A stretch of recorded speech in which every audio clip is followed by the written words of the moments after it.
Bon, vous pouvez un peu, je vais aussi voir votre dos, hein. Voilà.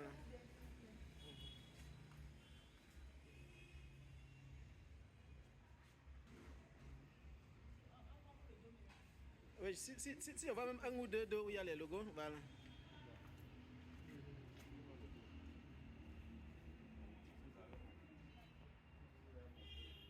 Voilà, maintenant c'est une personne qui nous montre.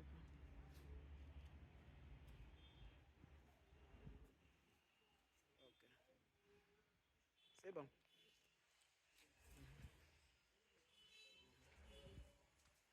Okay. Quelques personnes peuvent venir sur la route là. Nous avons bien fait de vous convier ici pour parler de cette action. Donc Roméo a parlé du travail de World Bureau qui s'inscrit dans l'action des autres comme chapitre au sein des autres entités, des autres chapitres de World Bureau. Je veux vous parler brièvement du travail que World Bureau a fait sur le militarisme. Nous n'avons pas de vidéo mais je vais vous donner le lien à la fin de cet échange pour que vous puissiez voir sur le site de World Bureau une carte du militarisme qui a été élaborée, qui vous permet d'explorer et de voir toutes les bases militaires qui existent dans le monde, d'après la recherche faite par World Bureau. La carte vous permet de visualiser chaque pays et voir les bases militaires qui y ont été répertoriées. En faisant un clic sur un pays, vous avez le nombre de cartes et il y a des points qui indiquent la localisation précise de cette base. Et en cliquant sur la base en question, vous avez l'information de quel type de base s'agit-il, combien quelles sont les composantes de cette base, à qui est-ce qu'elle appartient, est-ce une base nationale, est-ce une base étrangère, et quelles sont les autres informations utiles que vous pouvez y trouver. Maintenant, la carte nous montre que dans le monde, les États-Unis représentent le plus vaste empire du militarisme, des bases militaires, avec 904 bases étrangères dans 86 pays différents. 904 bases étrangères dans 86 pays.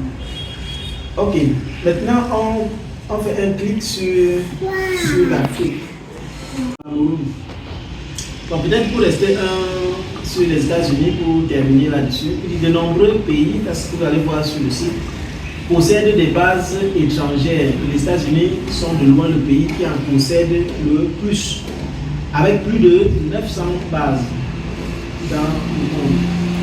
Au moins 17 autres pays possèdent des bases étrangères. C'est-à-dire les États-Unis ont le plus grand vaste empire. Maintenant, il y a 17 autres pays qui possèdent des bases étrangères, ce qui accroît le risque de guerre. Voilà pourquoi c'est important pour nous. Parce que la présence d'une base militaire multiplie les chances qu'il y ait la guerre. Parce que quand vous avez des armes,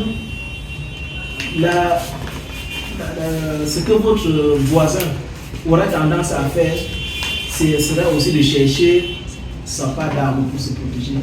Parce que c'est dit, au cas où vous m'attaquez, je serai en mesure de répondre. Et on parle de légitime défense.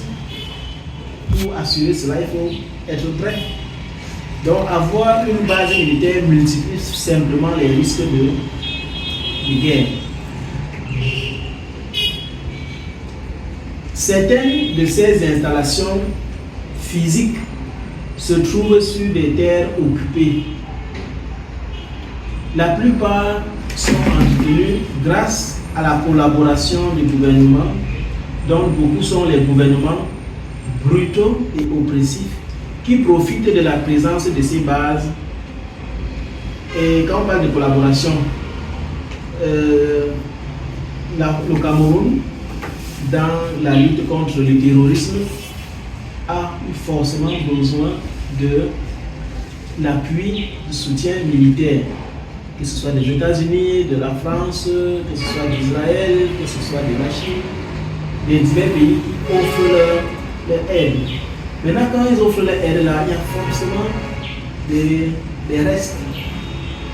Soit on va entraîner vos militaires, c'est l'une des façons d'aider le plus courant. On vous donne des équipements et on forme également vos militaires. Et former vos militaires, c'est installer des structures pour assurer leur formation. Et ces structures deviennent aisément des bases militaires. Dans de nombreux cas, des êtres humains ont été déplacés. Les êtres humains ont été déplacés pour faire place à des installations militaires, privant souvent les populations de terres agricoles, ajoutant d'énormes quantités de pollution au système d'eau locaux et à l'air, comme une présence indésirable. Pour que la base s'installe, il faut les conséquences sont là, sur le plan environnemental, sur le plan humain. On prive les êtres humains de leurs espaces cultivables, par exemple, pour sécuriser des larges espaces protégés. Mais les bases ne sont pas toujours des vastes espaces, et parfois c'est juste un bureau comme celui-ci. Parfois c'est juste une expansion et même l'escalade des bases militaires sur le site web de World Bureau à travers chaque pays. Ok, donc j'ai dit tantôt, pour explorer, il suffit de cliquer sur les marqueurs qui sont sur la carte. Ou bien il y a un tableau de bord pour faire des sélections. La page principale de World Bureau, je vais vous la donner après l'échange. Ok, maintenant je disais, allons au Cameroun sur la carte. La carte nous présente 5 marqueurs. 5 marqueurs de base militaire. Le premier que je vois, il est à Douala. Ça s'appelle Douala Air Force Base. Quand je clique sur Douala Air Force Base, là, l'autre base que nous pouvons voir sur la carte, on est un peu plus au nord maintenant.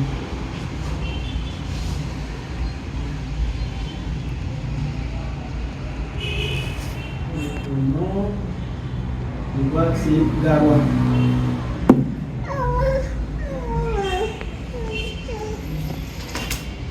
C'est également une base militaire opérée dirigée par les États-Unis. Elle est là depuis 2015, depuis 10 ans.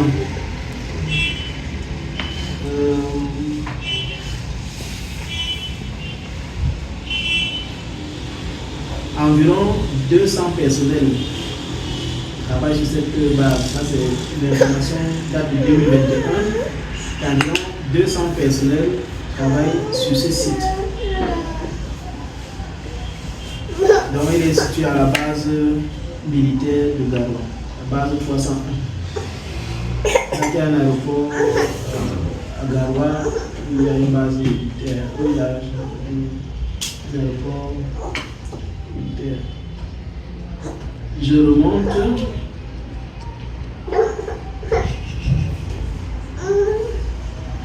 À l'aéroport, on a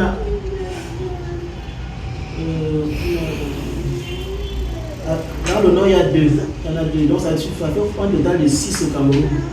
Une à Douala, 2 à Garoua et 3 à Maroc.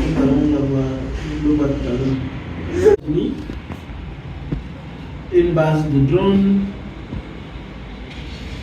The United States uses Camp Salak, a military base in Marwa, Cameroon. The base is the headquarters for Operation Alpha, a counter-terrorism campaign against Boko Haram.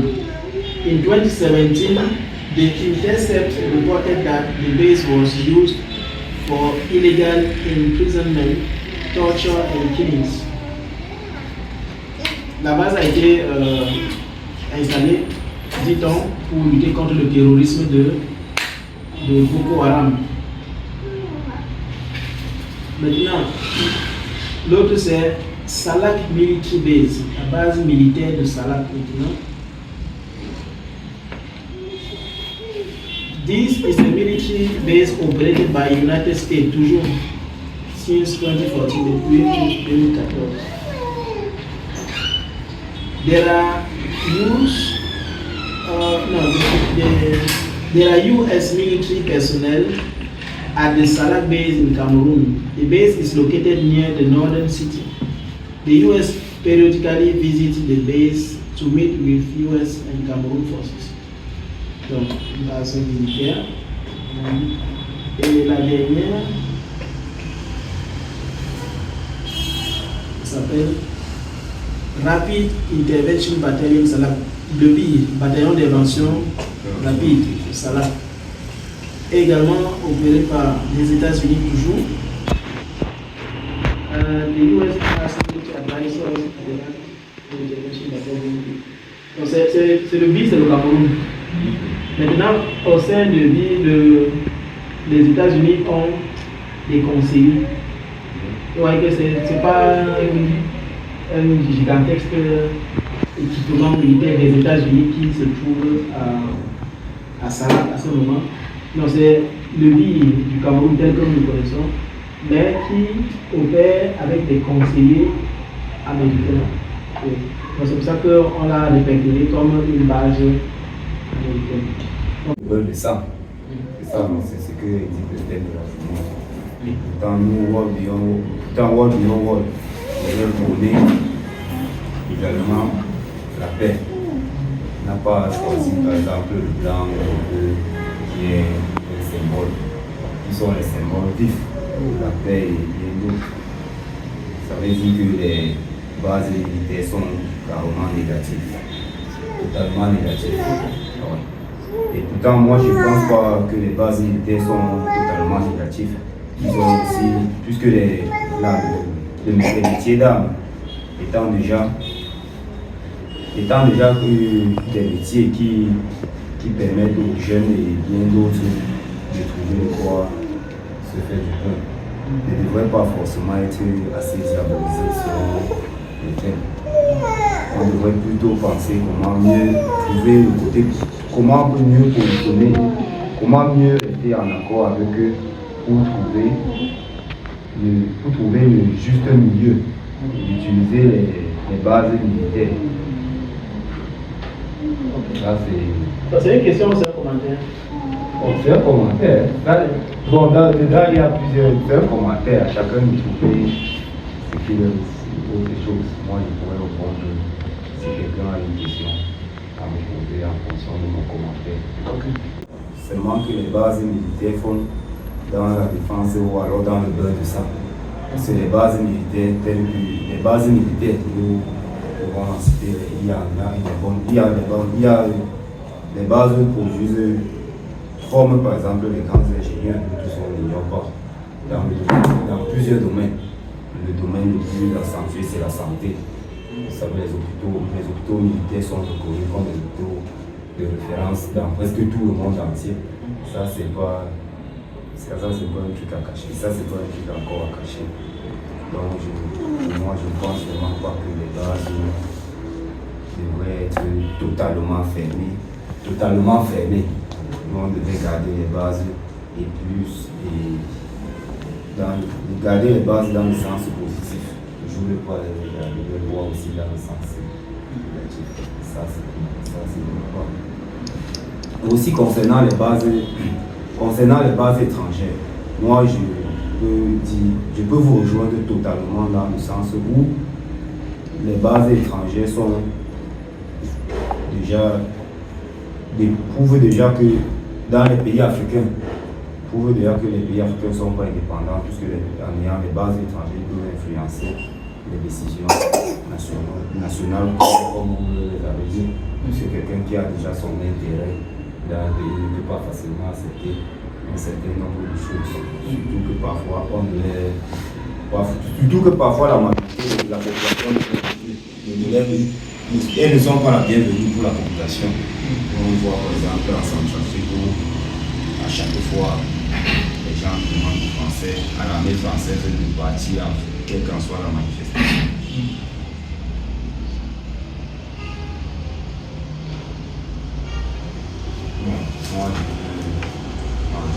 Merci pour ce qu'il venait de dire. Bon, pour moi, je suis totalement pour le fait que, pour la cause qui prône le fait que les bases militaires doivent totalement être retirées. Parce que on peut bien constater que l'homme ne fait rien pour rien.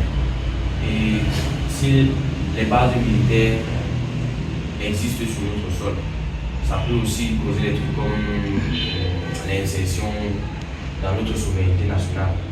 Parce que ce qui est sûr, si vraiment les bases militaires étaient de notre côté, c'est que quand nous dirions que nous ne voulons plus de ils pouvaient facilement se retirer.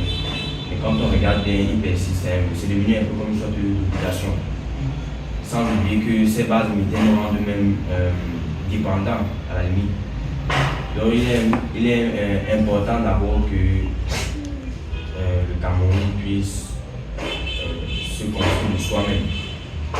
Et je pense que certains penseurs camerounais nous ont plutôt proposé d'aller chez eux, se former et devenir cultiver ce qu'ont appris les Camerounais chez eux, au lieu de les déplacer pour venir chez nous pour montrer comment ça se passe. Parce que au fur et à mesure qu'on les reçoit sur notre sol, on peut profiter des conséquences qu'ils nous apportent aussi. Et s'il y a une loi que le blanc sait mieux pratiquer, c'est pour régner, pour mieux régner, il faut diviser. Donc, ce que je propose, c'est d'exactement aller chez eux. Parce que on dit qui veut va vers. Quand on voit déjà, nous on a besoin d'aide, mais c'est le blanc qui vient chez nous, il y a un problème. Donc, je propose que nous puissions aller chez eux. Si on a besoin d'aide, que c'est nous qui allons vers eux, pas que c'est eux qui viennent chez nous.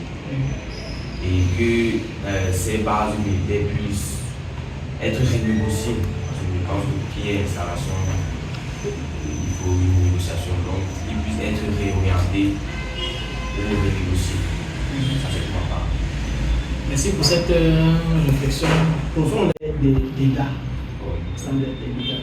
C'est-à-dire que même s'il faut attaquer quelqu'un, on reste conscient qu'il s'agit d'un être vivant ou un être humain. Ce qui fait que dans nos méthodes africaines, nous avons plus le dialogue s'imposer entre les communautés pour résoudre des conflits. C'est notre culture qui est venue avec la facilité de tuer à grande échelle, éliminer à des longues distances. Parce que même pour tuer quelqu'un reste aux États-Unis, il a pris un bouton pour sauter. Alors que s'il fallait que je tue quelqu'un avec le boudin ou la machette, il faut que j'aille vers la personne. Il faut que parfois même en allant vers la personne, tu peux arriver, la personne te supplie, même tu écoutes, tu viens pour échanger. Maintenant aujourd'hui, quelqu'un à distance déclenche un mécanisme, il s'en fout de qui est là. Il s'en fout des conséquences, que ce soit sur les êtres vivants ou sur les êtres la nature, l'environnement. Donc pour résumer, pour sortir de ces sujets-là, donc World Beyond War se dit qu'il faut désinvestir les pays des armes. Roméo a dit les bases militaires étrangères qui s'établissent dans les territoires des autres. Ok, on peut peut-être essayer de comprendre la logique de Roméo. Il dit que c'est dans une sorte de graduation qu'il faut arriver à éliminer les armes. Qu'il faut peut-être commencer par enlever ce qui est plus facile d'enlever, c'est-à-dire ce qui est étranger, avant de se focaliser sur ce qui est national. Mais le message de World Beyond War est sans équivoques. C'est qu'il faut éliminer tout ce qui est militaire. On peut maintenir la paix et la sécurité dans le monde sans les gens. On doit le faire, pas qu'on peut, on doit maintenir la sécurité des gens. Parce que c'est une table où on dialogue en ayant les armes dans les poches. Le dialogue ne peut pas être sincère, on ne dialogue pas.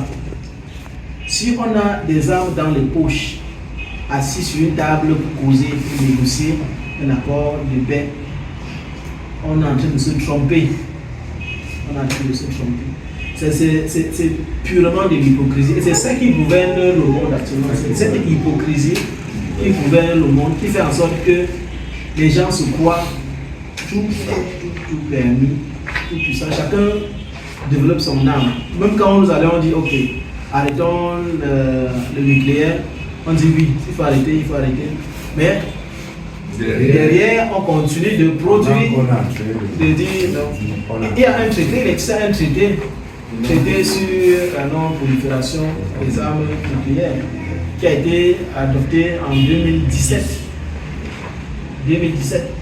qui a même entré en vigueur pour interdire les armes nucléaires. Mais aujourd'hui, les plus grandes menaces sont nucléaires. Oui, la Russie fait peur dans le conflit ukrainien. Parce que chaque jour, ils essaient de vous brandir un petit bout de... Vous voyez l'aperçu de ce qu'ils peuvent faire. Qui sera le premier à goûter? Oui, ça ne nous met pas en sécurité du tout. Ouais. Ça ne nous met pas en sécurité. Donc, cette conversation aussi, ça nous amène vraiment à avoir ces conversations-là dans nos différents groupes où nous nous trouvons, pour nous dire, quels que soient nos sentiments de sécurité passive que la présence d'une base militaire ou d'une armée pour nous procurer, ça reste juste une petite sensation en fait. Et dans la durée, avec notre génération actuelle, nous ne sommes pas sûrs d'éliminer les armes, mais le combat que nous devons mener, c'est que nos enfants dans une autre génération puissent vivre dans un monde où on se parle, où on se respecte, où même s'il faut être en désaccord, on le fait sans violence. Quand on dit qu'on est contre le militarisme là, c'est un peu global. Tous les investissements sur le plan militaire apportent une sorte de sécurité, comme je le dis. C'est-à-dire une sorte de sécurité. Parce que à la longue, cette sécurité, elle est précaire, elle est éphémère. Si vous voulez investir sur la sécurité dans le long terme, il faut investir sur l'éducation à la terre, il faut éduquer sur l'éducation environnementale, comment prendre soin de tout ce qui nous entoure. Il faut investir sur les hommes, sur les individus. Il faut investir sur les coopérations entre institutions, entre agences, mais les coopérations qui permettent aux uns et aux autres de gagner. Investir dans le domaine militaire, c'est certainement préparer la guerre. Quoi qu'on fasse, qu'on le veuille ou pas, investir sur le domaine militaire, c'est investir sur la guerre. À quoi sert une arme? Tuer. Tuer. Protéger. À tuer. À tuer. À tuer. Sinon, vous ne pouvez pas. On a une question. À quoi sert une arme? Une arme, c'est à protéger. À protéger. Sur les papiers, c'est se défendre. Pas forcément. Se défendre. Oui, voilà le terme. Vous dites l'arme sert à tuer, À tuer. à protéger, À se défendre. à se défendre et à défendre. Effrayé. Effrayer. Est-ce que quand les bandits dissuader, est-ce que quand les bandits utilisaient l'arme, ils se défendent? Voilà, maintenant, recensons tout le vocabulaire qui est autour d'une arme. Oui, le champ lexical autour de l'arme, c'est tuer, protéger, se défendre, intimider, influencer. Oui, il y a quel autre menacer. Okay. Imposer. Très bien. Alors, comment est-ce qu'on se défend avec une arme? L'ennemi vient t'attaquer. Il attaque. Qu'est-ce que tu fais? Tu reposes. Comment? En quoi faisant? En le blessant, par exemple. Tu ne veux pas prononcer le mot là. Tu as l'arme, tu fais quoi? Tu sais, vraiment, attention, même la loi régit, non? La loi dit ceci. On ne peut tirer, au détenteur d'armes légales, on ne peut tirer sur une personne qui a porté une arme ouvertement que lorsqu'il a tiré. Mais lorsqu'il détient encore son arme et qu'il n'a pas tiré, on doit le blesser. Ça, c'est la loi. Ça, c'est la loi. Je ne suis pas encore au niveau de la loi, je suis encore au niveau de l'arme même, avant que la loi ne vienne. Parce que la loi est là pour réguler le fonctionnement, l'utilisation. Oui, avant qu'on arrive là, l'arme elle a été conçue pour la protection. Oui, tu le dis, quelqu'un t'agresse, oui, tu le limines. Tu le limines si c'est possible. Ça va dans la défense. Si c'est possible, tu peux tuer. Donc, se défendre. Voilà. Tu te défends. C'est la même chose. Contre un adversaire, contre un ennemi. En quoi faisant? En l'éliminant, simplement. Pour être en sécurité, tu l'élimines. Tu as dit l'autre terme? Menacer. Oui. Menacer. Tu menaces. C'est-à-dire, quelqu'un t'agresse, tu brandis l'arme pour qu'il ait peur. Non, tu sais, menacer, ça veut dire. Non, lui, il est 6 mois, il doit interpréter son sang.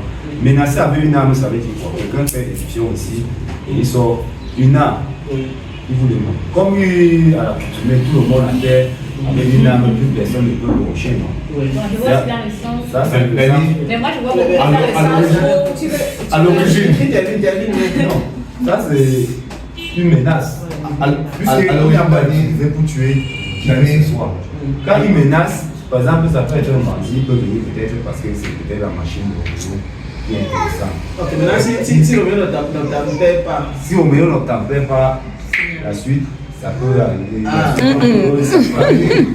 À l'origine, si on n'avait pas fabriqué cette arme-là, il allait brandir quoi?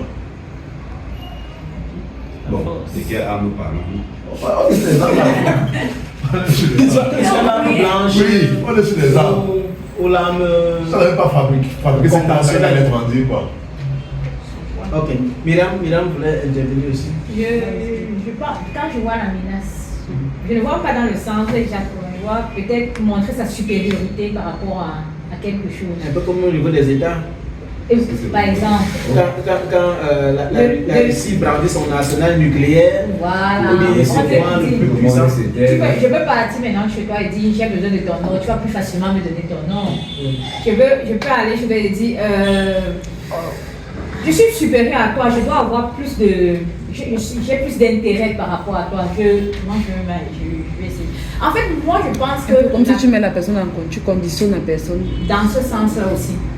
Tu menaces la personne. Quand il voit que tu as une arme, il sait qu'il ne peut pas te faire n'importe quoi. Il a plus de facilité à te donner ce qui lui appartient. C'est un peu ça parce que la force militaire peut amener un président à dire que les habitants de telle localité, comme Gaza, là, vous allez partir. Moi, je vais venir transformer votre zone en un paradis.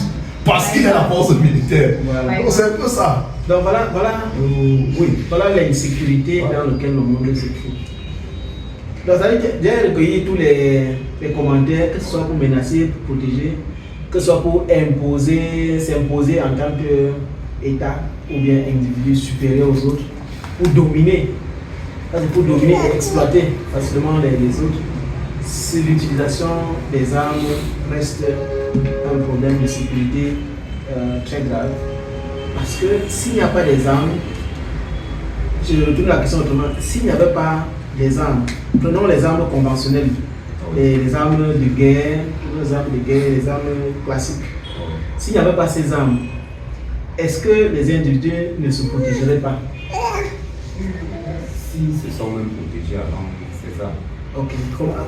Est-ce qu'il y a quels sont les moyens par lesquels les gens se sont protégés avant que les armes déployées massivement aujourd'hui soient connues de vous? Bon, moi je pense qu'à même à l'époque, il y avait toujours des armes. C'est vrai que ce n'était pas les armes, les fusils, ainsi de suite. Il y avait des armes, Le boudin est une arme. Il y avait des armes qui montraient toujours cette supériorité ou cette domination. Le problème c'est que ça s'est développé. C'est juste que les armes se sont développées avec le temps et puis l'insécurité a pris. Donc voilà, nous on avait même les tranchées. Donc, l'évolution c'est quoi? Au départ c'est des boudins, c'est des machettes, c'est des flèches, c'est des armes. Maintenant voyez-vous, un boudin ne tue qu'une seule personne à la fois. Pas forcément. Oui, il faut le combat. Non, de terre à terre. Une seule personne. Il faut d'abord que tu finisses avec une personne avant d'aller. Sinon il revient. Mais aujourd'hui, une arme est rasée toute une ville. Oui, un boudin tue une seule personne à la fois. Même une flèche. Une flèche tue une personne à la fois. Même une machette, il faut finir avec une personne avant d'entamer l'autre. Donc la modernisation de la guerre a donc créé les armes classiques qui détruisent massivement. Des armes sophistiquées qui permettent de faire la guerre autrement. C'est pour ça que nous allons parler des armes autonomes dans quelques minutes. Une arme nucléaire, elle décime. Ce sont des personnes, ce sont des industries qui fabriquent des armes avec pour but de détruire des personnes. C'est un commerce en fait. C'est un commerce. Et généralement, on les oublie, on tire seulement sur les gouvernements. Alors que ce sont des fabricants d'armes qui vendent des armes entre les pays et qui se débrouillent pour que les guerres ne meurent pas. Parce qu'ils sont en train de commercialiser. Ils font même tout, ils s'entendent avec les gouvernements pour que les gouvernements continuent à verser le carburant sur le feu pour qu'eux ils continuent à vendre.